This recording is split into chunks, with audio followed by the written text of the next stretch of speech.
So, base po sa ating latest na satellite imagery, ito po yung lagay po ng ating atmosphere. So, yung bagyong Wilma po ay nandito pa rin sa may Philippine Sea at napanatili niya po ang kanyang lakas, 235 kilometers sa silangan ng Borongan City, Eastern Samar. May taglay pong hangin na abot sa 45 kilometers per hour at pagbugso ng abot sa 55 kilometers per hour. So sa kasalukuyan, kumikilos po ito pa southwestward, may kabagalan 15 kilometers per hour.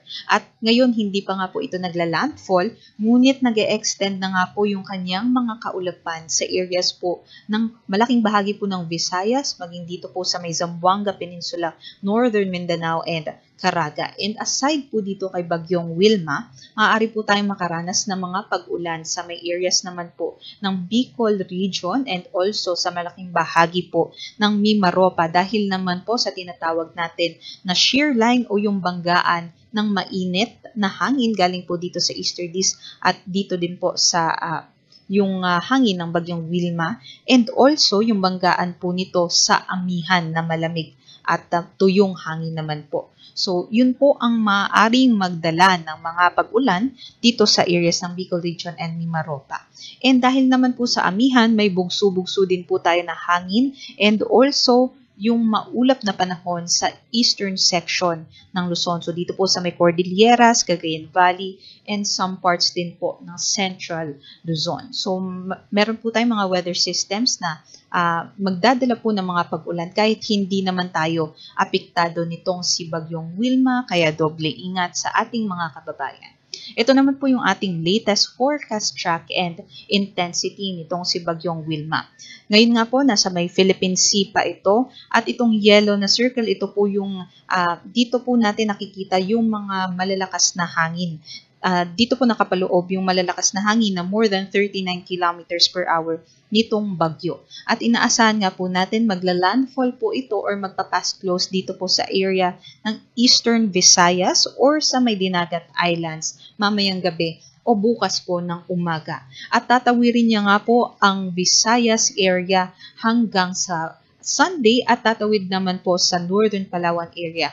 Pagsapit naman po ng Monday, makakalabas ng ating Philippine Area of Responsibility by Tuesday. At inaasahan po natin throughout the forecast period ay mahinang bagyo lamang po ito o tropical depression. Ngunit hindi po natin dinidiscount yung mga malalakas na mga pag-ulan. Kahit mahinang bagyo po ito, malakas naman po na mga pag-ulan yung ating inaasahan. At emphasize ko lamang po, no, ito pong dadaanan nitong bagyo ay yung mga nasalanta na nung mga nakaraang bagyo. Kaya sana po'y makapaghanda yung ating mga kababayan dyan. At kung meron po tayong history or prone po tayo sa mga flash floods at landslides, ay makipag-coordinate na po tayo sa ating mga local government units sa posible po na mga evacuation measures. And aside nga po dito, dahil nga po may interaction ito sa amihan at sa shear line, maaari nga po magdala po ng mga pag-ulan dito rin po sa areas ng Bicol region.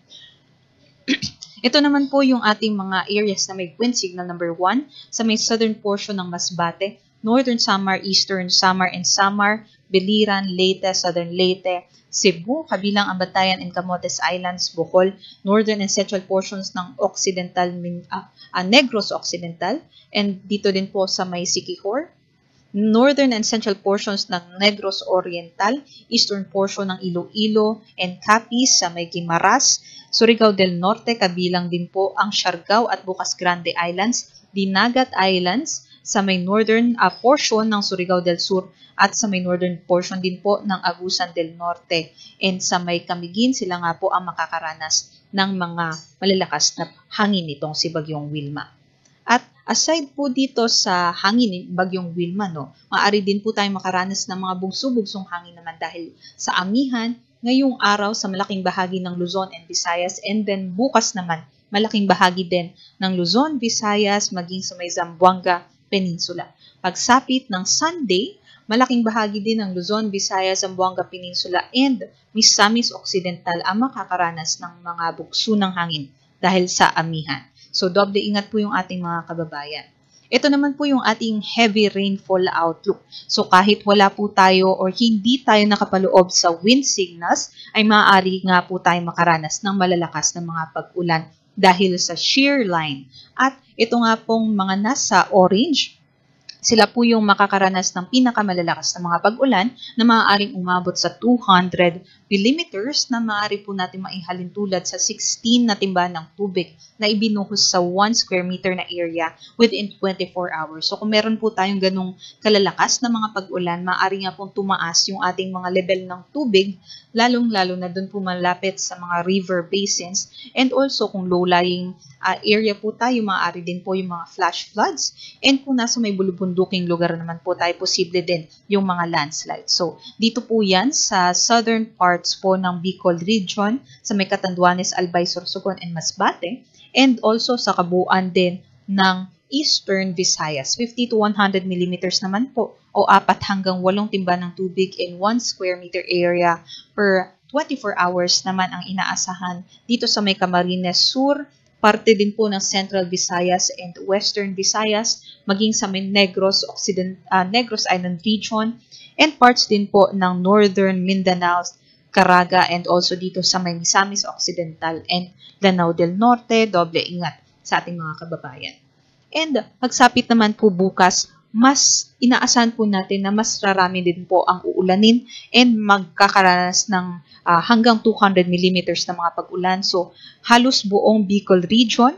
And then, sa Eastern Samar, masihina na po dahil inaasahan na po natin ay tatawid na itong si Bagyong Wilma dito sa area ng Eastern Visayas. So, malaking bahagi pa rin po ng Eastern Visayas and some parts din po ng Central Visayas and also sa Negros Island region and dito din po sa may Western Visayas, maging sa Romblon, ang mga uulanin nitong shear line and also nitong Bagyong Wilma.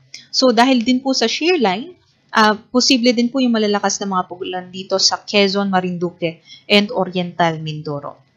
Pagsapit ng Sunday naman ay nagsishift na nga po yung malalakas na mga pag-ulan natin dito sa may norte at dahil na po ito sa shear line. So sa Quezon, Camarines Norte, Camarines Sur. And also dito din po sa may Oriental Mindoro, Marinduque, Romblon. And dito naman po parts ng Western Visayas dahil po ito sa Bagyong Wilma. And posible na nga po yung 50 to 100 millimeters naman po dito sa may Palawan. Para sa ating sea conditions, may nakataas pa rin po tayong gale warning dito sa areas ng seaboards ng Northern Luzon, Eastern seaboards ng Central and Southern Luzon, and also sa Eastern seaboards ng Visayas dahil po sa combined effects po yan ng amihan and nitong si Bagyong Wilma. Bawal pong pumalaot yung ating mga kababayan dahil sa napakataas na mga pag-alon. Delikado po ito sa lahat po ng types ng sea vessels.